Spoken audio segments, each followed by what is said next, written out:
فطرانہ یکم رمضان کو دے دو مہربانی کرو، تاکہ غریب کے گھر کے اندر چولہا صحیح جلے، اس کے بچے بھی کھانا صحیح کھائیں۔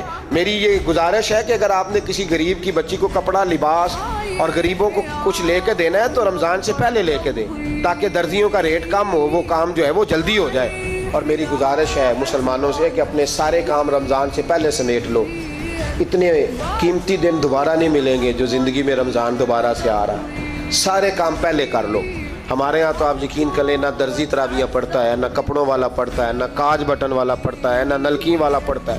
وہ کہتے ہیں جی راشی سارا ان دنوں میں، وہ جو آخری 10 راتیں ہوتی ہیں نا رمضان کی، حضرت عائشہ صدیقہ رضی اللہ تعالیٰ عنہ فرماتی ہیں حضور ہمیں نفل کے لیے نہیں جگاتے، پر رمضان کے آخری 10 دن فرماتے اٹھو، یہ سونے کا ٹائم نہیں۔ اور ہمارا وہی ٹائم سارا بازاروں میں گزر جاتا ہے۔ اگر رمضان کی نیت کر کے رمضان سے پہلے بھی دو گے تو اللہ رمضان جتنا ہی اجر عطا فرمائے گا۔